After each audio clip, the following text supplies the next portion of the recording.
வணக்கம். என் குருநாதர் எழுத்து சித்தர் பாலகுமார் சார் அவர்களை மனதார வேண்டிக் கொண்டு உங்களுடன் பேச தொடங்குகிறேன்.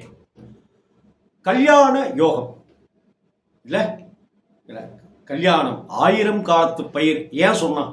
கல்யாணத்துக்கும் பயிருக்கும் என்ன சம்பந்தம்? நம்ம வாழ்றதே 68, 78, 88 வயசுக்குள்ளார நம்ம வாழ்ந்து இறந்து போயிடணும்.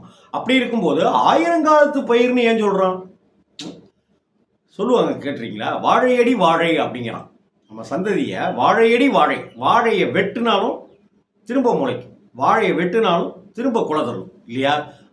அதுபோல வாழையடி வாழையாக நம் சந்ததி வருவதற்கு முதல் காரணம் கல்யாணம். அந்த கல்யாண யோகம் வரணும் வரணும் வரணும் வரணும் வரணுங்கிறது தான் கவலை. எனக்கு தெரிஞ்சு லண்டனில் கிரீன் கார்டு வாங்கி 4 லட்சம் ரூபா சம்பாதிக்கிற பையனுக்கு 44 வயசு ஆயிடுச்சு, இன்னும் கல்யாணம் நடக்கல. குறைச்சலே இல்லை. மெட்ராஸில் வீடு இருக்குது. மெட்ராஸை சுற்றி இருக்கிற அவுட்ரு ஏரியாவில் பல ஏக்கரில் மனைகள் இருக்குது. கோடிக்கணக்கான சொத்துகள் இருக்குது. மாதம் 4 லட்சம் ரூபா வாங்குறான். அந்த 4 லட்சம் ரூபாயில் 1 லட்சம் ரூபா செலவு பண்ணாலுமே 3 லட்சம் ரூபா இருக்குது. அப்படி அதை தவிர சொத்துக்கள்லாம் வேறு நிறைய இருக்குது. கண்ணாபின்னான்னு ஒரு 8 வீடு 10 வீடு வாடகைலாம் இருக்கான். ஆனால் கல்யாணம் நடக்கலை. இந்த கல்யாணம் நடக்கலை, கல்யாண கவலை. என் பொண்ணுக்கு கல்யாணமே ஆகலை. என்ன ஜாதகத்தை காமிச்சேங்க, தோஷமே இல்லைங்க. நான் செவ்வாய் தோஷம் எதுவுமே கிடையாது. ஆனால் செவ்வாய் தோஷம் இருக்குதோ இல்லையோ, கல்யாணத்துக்கு நாம் போய் நிற்கிறது முருகப்பெருமான் கிட்ட.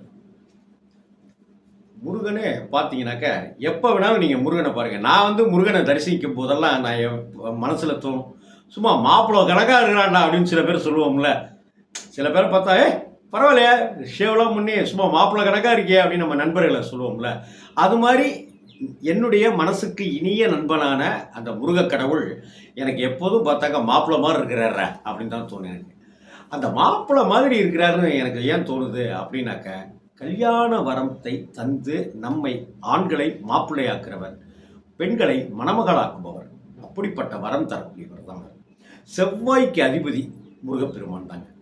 அதனால் செவ்வாய் தோஷம்னு இல்லை, அந்த செவ்வாய் கிரகத்தினுடைய அந்த நவ கிரகங்களில் செவ்வாய் பகவான் இருக்கார்ல, அந்த செவ்வாய் கிரகத்தினுடைய பவர் நமக்கு வரணும் அப்படின்னா முருகன்கிட்ட போய் நின்றுடும். நம்ம போய் முருகன்கிட்ட போய் நின்றுடும். நம்ம இந்த மாதிரி விஷயம், கல்யாணம் காட்சி அப்படியான விஷயம் இருக்குது, தடைப்பட்டுக்கிட்டே இருக்குது அப்படின்னா, ஜாதகத்தில் தோஷம் இல்லவே இல்லைன்னு சொல்லிட்டாங்க அப்படின்னாலும் முருகன்கிட்ட போயிட்டு இருந்தது. முருகன்கிட்ட 2 விஷயம். ஒன்று, சிகப்பு நிற மலர்கள் முருகனுக்கு உகந்தவை. சிகப்பு கலர் ரோஜாப்பூ, செவ்வரளி, இந்த மாதிரியான மலர்கள் முருகப்பெருமானுக்கு சூட்டி வழிபடுறது நல்லது. அதே போல் வஸ்திரம் சார்த்தி வேண்டிக்கணும்னு ஆசைப்படுறேங்க. இது வரைக்கும் நான் எந்த கடவுளுக்குமே நான் வஸ்திரம்லாம் நான் வாங்கினது இல்லைங்க. அவருக்கு வேஷ்டிலாம் வாங்கினது இல்லைங்க. நான் என்னங்க செய்யணும், வாங்கணும்னு ஆசைப்பட்றேங்க அப்படின்னு நிறைய பேர் நினைக்கிறீங்க. ஆனால் நிறைய பேர் ஒரு கூச்சம் இருக்குது. சாமி அந்த குருக்கள்கிட்ட போய் நின்று அந்த குருக்களையே சாமி ஆக்கிடுறோம். சாமிங்க நான் அவரை சும்மா அண்ணன், அங்கிள், சார் அப்படின்ட்டுலாம் கூப்பிடலாம். இன்றைக்கி யாரோ அங்கிள்லாம் கூப்பிட ஆரம்பிச்சிட்டாங்க, யாரையோ இல்லையா? அங்கே நீங்கள் போய் இந்த மாதிரி அண்ணே, இந்த மாதிரிண்ணே முருகப்பெருமானுக்கு வேஷ்டி வாங்கலான் இருக்கோம், அது எந்த மாதிரி வேஷ்டி வாங்கணும்னு கேட்டிங்கன்னா சொல்லிவிடுவாங்க. பெரும்பாலும் 9க்கு 5 வேஷ்டி வாங்குங்க. அதே போல் சிகப்பு கலரில் வாங்கினீங்கனாக்க அது ரொம்ப ரொம்ப நல்லது. முருகப்பெருமானுக்கு உகந்த நிறம் சிகப்பு, செவ்வாய் பகவானுக்கு உகந்த நிறம் சிகப்பு. அதனால தான் செவ்வாய்க்கு உண்டான அந்த அங்காரகன் அந்த வழிபாடு இருக்கே வைத்தீஸ்வரன் கோவிலில், அவருக்கு சிகப்பு நிறத்தில் நம்ம வஸ்திரம் சார்த்தி வேண்டிக்கிறோம். அதே போல் முருகனுக்கு சிகப்பு நிறத்தில் வஸ்திரம் சார்த்துங்க முடிந்தால் தான். அதே போல் செந்நிற மலர்கள் சார்த்துங்க. 3வது, கல்யாணம் நடக்குது, எல்லாம் மாப்பிள்ளையெல்லாம் முடிவாயிடுச்சு, ஆனால் பணங்காசு புரட்ட முடியலங்க. என்ன செய்யறதுன்னே தெரிலங்க. கல்யாணத்துக்கு நாள் குறிச்சாச்சு, மண்டபத்துக்கு அட்வான்ஸும் கொடுத்தாச்சு, நகை நட்டுக்கு என்ன பண்ணுறதுன்னு தெரில. சமயக்காரனுக்கு காசு கொடுக்கணும், பந்தக்காரனுக்கு காசு கொடுக்கணும், மோளக்காரனுக்கு காசு கொடுக்கணும், என்ன பண்ணுறதுன்னு தெரிலங்க அப்படின்னு இருந்தீங்கன்னாக்கா, உங்களுக்கு கல்யாணத்துக்கு காரணகர்த்தாவே முருகப்பெருமான் தான். ஓடிடுங்க, நேராக முருகன் கோயிலுக்கு ஓடிடுங்க.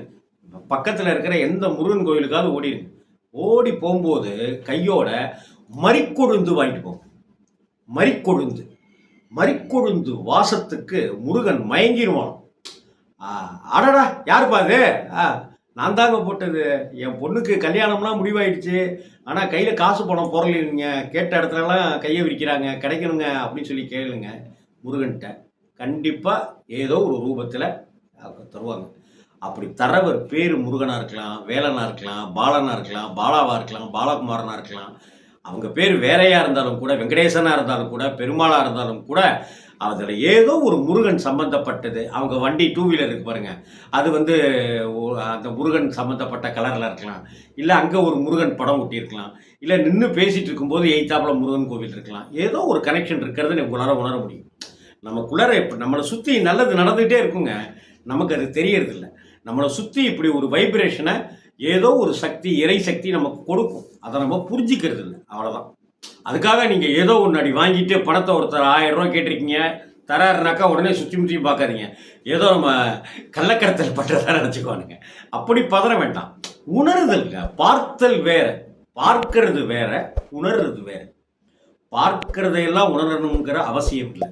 ஆனால் உணர்ந்ததையெல்லாம் பார்க்கணுங்கிற கட்டாயமும் இல்லை. அங்கே என்னமோ ஒன்று உணர்த்தும், என்னமோ உணர்த்தும். சில பேர் சொல்லுவோம் தெரியுங்களா, ஒரு கான்வர்சேஷன் நடக்கும், அப்போ சொல்லுவோம் அப்படின்னும். என்ன நான் நினச்சேன் சொல்லிட்டேன் நீங்கள் அப்படின்னும். அப்படின்னு என்ன அர்த்தம்? அவங்க சொன்னதுக்கும் நம்ம நினச்சதுக்கும் ஒரு நொடி இடைவெளி. அவன் சொல்லிட்டான், நம்ம சொல்லலை. இல்லை சொல்கிறதுக்கு ஏதோ ஒன்று தயக்கம். இந்த இதுக்கு தான் வைப்ரேஷன், என்ன அலைகள் ஒத்து போகிறது. நான் நினச்சேயா நீ சொல்லிட்ட அப்படின்னும். இதெல்லாம் சும்மா சாதாரணமான வார்த்தைகள்னு நம்ம நினச்சிக்கிட்டே இருக்கிறோங்க. இது எல்லாமே கடவுள் போட்டிருக்கிற விளையாட்டு. இதெல்லாமே நம்ம தான் கடவுளையும் புரிஞ்சுக்கிறது இல்லை, கடவுள் தன்மை என்னங்கிறதையும் புரிஞ்சுக்கிறது இல்லை. அதனால் கல்யாண கவலையோடு இருக்கிற குடும்பத்தை சேர்ந்தவர்கள், பையனுக்கு கல்யாணம் ஆகலை, பொண்ணுக்கு கல்யாணம் ஆகலை, கவலையே படாது. கண்டிப்பாக கல்யாணம் நடக்கும். முருகப்பெருமான் தரிசனம், முருகன் கோயிலுக்கு போயிடணும். என்ன செய்யணும்? முடிஞ்சால் வஸ்திரம் வாங்கி கொடுங்க. அப்படி இல்லையா கண்டிப்பாக சிகப்பு நிறத்தில் பூக்கள் கொடுங்க. 3வது மறிக்கொழுந்து. கடன் பிரச்சனை, பணப்பிரச்சனைங்கிறதுக்கு மட்டும் இல்லை, அந்த செந்நிற மலர்களோட மறிக்கொழுந்தையும் சேர்த்து கொடுக்கலாம், தப்பு கிடையாது. முருகப்பெருமானுடைய ஆதரவு, முருகப்பெருமானுடைய பேரருள் உங்களுக்கு கண்டிப்பாக இருக்கும். உங்களுக்குன்றதை தாண்டி நீங்கள் யாருக்கு கல்யாணம் பண்ணி வைக்கணும்னு நினைக்கிறீங்களோ அவங்க சௌக்கியமாக சீரும் சிறப்புமாக வளருவாங்க, வாழ்வாங்க. அவங்களுக்கு அந்த ஞான பண்டிதன் முருகப்பெருமான மாதிரியே, முருகன் அப்படின்னா என்ன அர்த்தம் தெரியுங்களா உங்களுக்கு? தான் அழகு அப்படின்னு அர்த்தம். அப்படி முருகனை போல ஒரு அழகான குழந்தை அவங்களுக்கு, அந்த தம்பதிக்கு பிறக்கும். அதனால் கல்யாண யோகம் தருகிற முருகப்பெருமானை நாம் வேண்டிக் கொள்வோம், தரிசிப்போம். கண்ணார தரிசித்து மனதார பிரார்த்தனை செய்வோம். வெற்றிவேல் முருகனுக்கு அரோகரா.